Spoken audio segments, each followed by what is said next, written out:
இந்த தை மாதத்துல ரொம்ப ரொம்ப விசேஷங்கள் நிறைய இருக்கு. தை மாதம்னாலே முழுவதுமே 30 நாட்களும் அதீத விசேஷம் கொண்ட தை மாதம் தான். வாய்ப்பு இருக்கவங்க புதிதான பானை வாங்கிக்கங்க. இல்லைன்றவங்க உங்க வீட்டுல இருக்கக்கூடிய ஏதாவது ஒரு பாத்திரத்திலேயாவது செய்யுங்க, பட் குக்கர்ல மட்டும் செய்யாதீங்க. அடுத்தது பாத்தீங்கன்னா கரும்பு எப்படி இனிப்பா இருக்கு, அந்த மாதிரி நம்மளுடைய வாழ்க்கையும் நம்மளுடைய உறவுகளும் இனிப்பாக இருக்கும்னு சொல்லக்கூடியதுதான். அதாவது தை மாதம் முதல் நாளே நமக்கு வந்துடுது. ஆக்சுவலா அன்னைக்கு தான் நம்ம எல்லாருமே தைப்பொங்கல் கொண்டாடணும். கோவில் குளங்களுக்கு போவதற்கு தான் காணும் பொங்கல் நமக்கு ஒரு முன்னோர்களால் முன்னாடி சொல்லப்பட்ட ஒரு விஷயமாக இருந்தது. அதுக்கப்புறம் அந்த பொங்கல்ல நம்ம பால் விடுவோம் பாத்தீங்களா, அது நம்மளுடைய அனைத்து வித செல்வங்களையும்.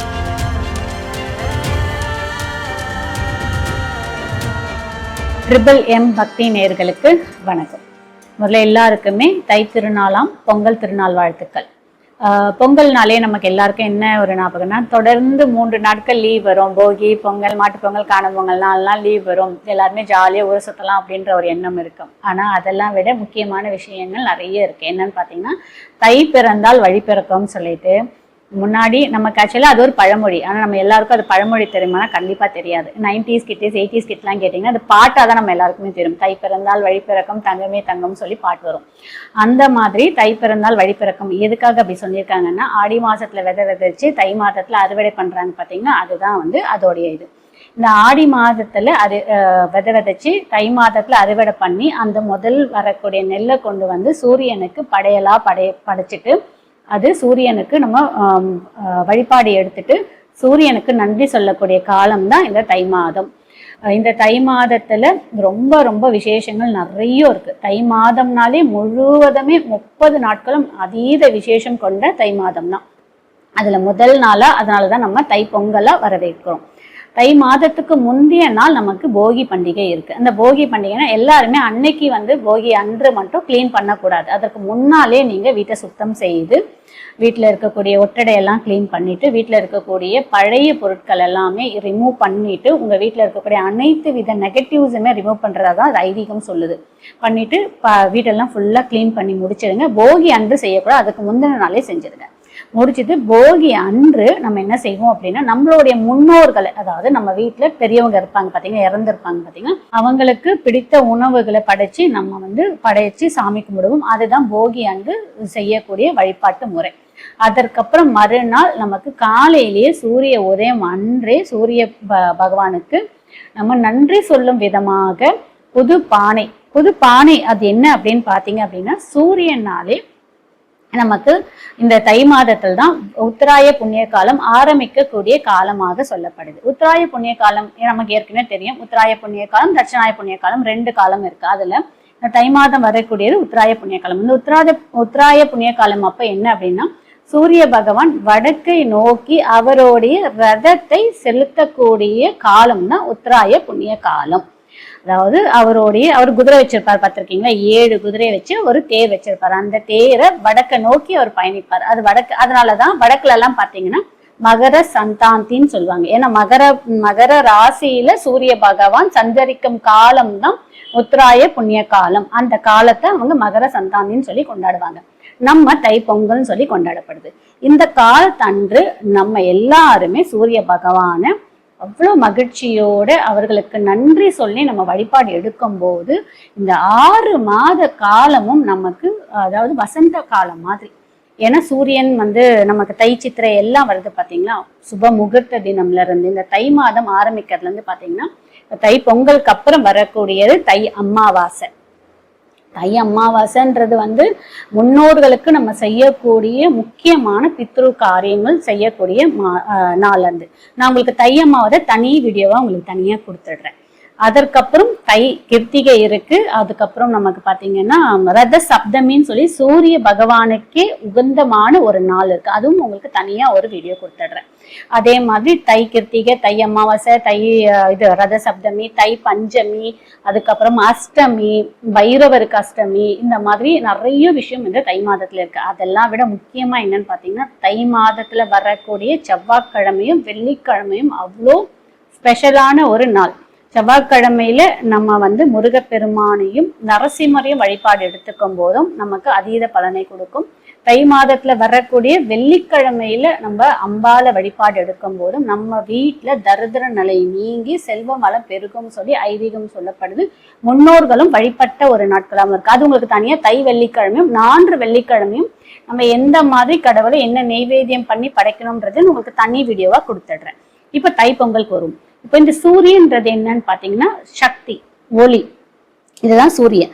உயிர், சக்தி, ஒளி, அதுதான் சூரிய பகவான். அதற்கப்புறம் பொங்கல்னு சொல்றது என்னன்னு பாத்தீங்கன்னா நிறைவான செல்வத்தை கொடுக்கக்கூடியதுதான் பொங்கல். அதற்கப்புறம் வளர்ச்சி, வாழ்க்கையில நிறைவான செல்வம், உயர்வு, நல்ல காலம் கொடுக்கக்கூடியதுதான் இந்த பொங்கல்.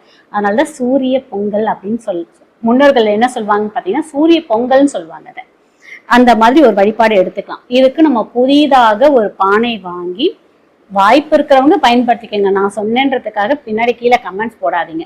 வாய்ப்பு இருக்கவங்க புதிதான பானை வாங்கிக்கோங்க. இல்லைன்றவங்க உங்க வீட்டுல இருக்கக்கூடிய ஏதாவது ஒரு பாத்திரத்திலேயாவது செய்யுங்க, பட் குக்கர்ல மட்டும் செய்யாதீங்க. புதிய பானை எதுக்கு வாங்க சொல்றேன் அப்படின்னு பாத்தீங்கன்னா புதிதான வாழ்க்கை ஆரம்பம். அதாவது முதல் வருடம், ஆங்கில வருடம் பிறந்து நமக்கு முதல் ஆரம்பிக்கக்கூடிய பண்டிகையில இந்த வருடம் முழுவதும் நமக்கு புதிதாக ஆரம்பம், நல்ல ஆரம்பமாக இருக்கும்ன்றதுதான் புதிய பானை.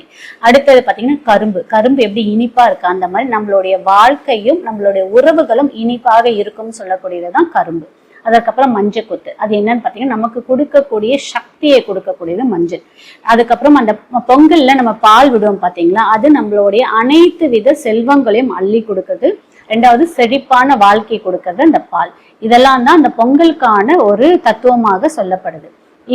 இந்த மாதிரி நம்ம பொங்கல் வச்சு நம்ம சூரிய பகவானுக்கு கரும்பு, மஞ்சள் கொத்து, அதுக்கப்புறம் பால் பொங்கல் வச்சு சூரிய பகவானுக்கு நமஸ்காரம் பண்ணிட்டு நம்மளுடைய வாழ்க்கையில இனிமையாக சந்தோஷமாக இருக்கணும்னு சொல்லிட்டு சூரிய பகவானுக்கு நம்ம படையல் போட்டுட்டு அதற்கப்புறம் நம்ம உணவு எடுத்துக்கலாம். இது முடிந்தவர்கள் காலையிலேயே பண்றது ரொம்ப சிறந்தது. சூரிய பகவான் உதயம் ஆகிறார் பாத்தீங்களா, அப்ப பண்றது ரொம்ப நல்லது. இந்த வருடம் பாத்தீங்கன்னா நமக்கு 13ஆம் தேதியே நமக்கு சூரிய பகவான் மகர ராசியில சஞ்சாரம் போயிடுறாரு. அதாவது தை மாதம் முதல் நாளே நமக்கு வந்துடுது.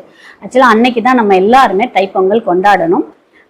வாய்ப்பு இருக்கிறவங்க அந்த மாதிரியே கொண்டாடிடுங்க, அது ரொம்ப நல்லது. ஏன்னா மறுநாள் 14ஆம் தேதி பாத்தீங்கன்னா நமக்கு வரக்கூடிய நட்சத்திரமும் சரி, கேட்ட நட்சத்திரம் வருது. அது அந்த அளவுக்கு உகந்தது அல்லன்னு சொல்லி எங்களுடைய வாதியார் சொல்லியிருக்காரு. வாய்ப்பு இருக்கவங்க முந்தைய நாளே நீங்க கொண்டாடிடுங்க. அதற்கப்புறம் மாட்டுப்பொங்கல் அன்று மாடு இருக்கிறவங்க செலிப்ரேட் பண்ணுவாங்க. இல்லாதவங்க என்னமா பண்ணலான்னு கேக்குறீங்க அப்படின்னா, உங்க வீட்டு பக்கத்துல இருக்கக்கூடிய மாட்டுக்கு ஏதாவது உங்க வீட்டுல முடிஞ்சவர் ஏதாவது பால் பொங்கல் மாதிரி செஞ்சுட்டு அதற்கப்புறம் அந்த பால் பொங்கல்ல ஒரு வாழலையில பேக் பண்ணி கொண்டு போய் உங்க கையால மாட்டுக்கு கொடுத்துட்டு, முடிஞ்சா மாட்டுக்கு அன்னைக்கு ஏதாவது மஞ்சள் குங்குமம் வச்சு பூ போட்டு சுத்தி வர முடிஞ்சா சுத்தி வாங்க, மாட்டுக்கு ஏதாவது தானம் கொடுங்க. இது ரொம்ப சிறந்ததாக இருக்கும். இல்ல உங்களால பொங்கல் எல்லாம் கொடுக்க முடியலன்றவங்க ஏதாவது தவுட்டு வாங்கி கொடுங்க. தை மாதம் வரக்கூடிய மாட்டு பொங்கல் அன்று, தை மாதத்துல மாட்டு பொங்கல் வரும், வரக்கூடிய நாள் அன்று நீங்க தவுடு வாங்கி கொடுக்கும் போது நம்மளோட தரித்திரம் அனைத்துமே நீங்கும் சொல்லப்படுது. ஐதீகமா முன்னோர்கள் நமக்கு சொல்லியிருக்கக்கூடிய ஒரு விஷயமாக இருக்கு. அடுத்தது காணும் பொங்கல் நமக்கு எல்லாருக்கும் தெரிஞ்சது என்ன, எல்லாருமே ஊர் சுத்தி பார்க்க போவோம், கோவிலுக்கு போவோம், இங்க போவோம், அங்க போவோம். ஆக்சுவலா அதான் உண்மை. என்ன அப்படின்னு பாத்தீங்கன்னா கோவில் குளங்களுக்கு போவதற்கு தான் காணும் பொங்கல் நமக்கு ஒரு முன்னோர்களால் முன்னாடி சொல்லப்பட்ட ஒரு விஷயமாக இருந்தது. மாடெல்லாம் கட்டிட்டு மாட்டு வண்டியில நிறைய உறவினர்கள் எல்லாம் கூப்பிட்டுக்கிட்டு சாதம் எடுத்துக்கிட்டு ஏதாவது கோவில் குளம் சித்தர்களை பாக்குறதுக்கு போகக்கூடிய நாள் தான் காணும் பொங்கல். பட் இன்னைக்கு நம்ம அதெல்லாம் செய்யறோமானா கிடையாது. நம்ம எல்லாருமே ஊட்டி, கொடைக்கானல், எங்க ஃபாரின் ட்ரிப்பு, எப்படா 4 நாள் தொடர்ந்த போல லீவ் வரட்டும், ஏதாவது ஒரு ட்ரிப்பை போட்டு எங்கேயாவது ஒரு இடத்துக்கு ஊருக்கு போயிடுறேன். யாராவது சொந்தக்காரங்களை பாக்குறோமா கிடையாது, நண்பர்களை பாக்குறோமா கிடையாது, ஃப்ரெண்ட்ஸை பாக்குறோமா கிடையாது. ஸோ இந்த மாதிரி ஒரு கால சூழலுக்கு நம்ம எல்லாருமே வந்துட்டோம். முடிந்தவர்கள் வாய்ப்பு இருக்கிறப்போ அட்லீஸ்ட் இந்த மாதிரி ஒரு பண்டிகை நாட்களையாவது உங்களுடைய நண்பர்களையோ, உங்களுடைய சொந்தக்காரங்களையோ, உங்களுடைய உறவினர்களையோ நீங்க என்ன பண்ணுங்கன்னா, முடிஞ்சா போன் பண்ணி டைரக்டா பேசுங்க. அப்படி இல்லை முடிஞ்சா அவங்க வீட்டுக்கு போய் உங்களுடைய வாழ்த்தையோ உங்களுடைய அன்பையோ அவங்களுக்கு பகிர்ந்துக்குங்க. அது நிறைய விஷயத்த நமக்கு கற்றுக் கொடுக்கும். இந்த மாதிரி பண்ணும் போதும் நமக்கு நிறைய நற்பண்புகளே கிடைக்கும். இதுதான் தைப்பொங்கலோடைய திருநாள். இந்த தை மாதத்துல உங்களால உறவினர்களை பார்க்க முடியல, நாங்க வெளியூர்ல இருக்கோம், வேற ஊர்ல இருக்கோம், எங்களால எதுவுமே பண்ண முடியல, எங்களுக்கு சொந்தக்காரங்க இல்லைன்னு சொல்றவங்க எல்லாம் என்ன பண்ணலாம் அப்படின்னா, ஏதாவது ஒரு ஓல்டேஜ் ஆசிரமமோ இல்லைன்னா குழந்தைங்க ஆசிரமம் இருக்கும் பாத்தீங்கன்னா, அந்த இடத்துக்கு போய் உங்களால முடிஞ்ச குழந்தைங்களுக்கு ஏதாவது ஒரு உதவியோ இல்ல பெரியவங்களுக்கு ஏதாவது ஒரு உதவி கொடுத்து அங்க நீங்க பொங்கல் செலிப்ரேஷன் கண்டிப்பாக பண்ணிட்டு வாங்க. அங்கே ஏதாவது உங்களால முடிஞ்ச உதவிகளை நீங்க அவங்களுக்கு பண்ணிட்டு வாங்க. ஒரு நாள் இல்ல, ஏதாவது ஒரு அரிசி வாங்கி கொடுத்தீங்கன்னா அவங்க 30 நாள் வச்சு சாப்பிடுவாங்க. அந்த மாதிரி ஏதாவது ஒரு உதவிகளை பண்ணிட்டு வரும்போது கண்டிப்பாக இந்த ஆண்டு மட்டும் இல்ல, எத்தனை ஆண்டு ஆண்டாலும் உங்களுக்கு வளமான வாழ்க்கை கிடைக்கும். எந்தவித கர்மாக்களும் உங்களை அண்டாம, எந்தவித ஒரு இடையூறும் அண்டாம இருக்கும். முடிஞ்சவர்கள் வாய்ப்பு இருக்கவங்க இதையும் பண்ணிக்கங்க. 4 நாள் நம்ம ட்ரிப்பு போட்டு எங்கன்னா வெளியில போறது போகலாம். அதுக்கு ஒரு நாள் நீங்க ஒரு அட்லீஸ்ட் ஒரு அரை நாளாவது நீங்க அவங்களோட செலவு செய்யும் போது கண்டிப்பா அதுக்கான ஒரு மாற்றம் இருக்கும். வாய்ப்பு இருக்கவங்க பயன்படுத்திக்கங்க. நான் வேற ஒரு பதிவை சந்திக்க. நன்றி, வணக்கம்.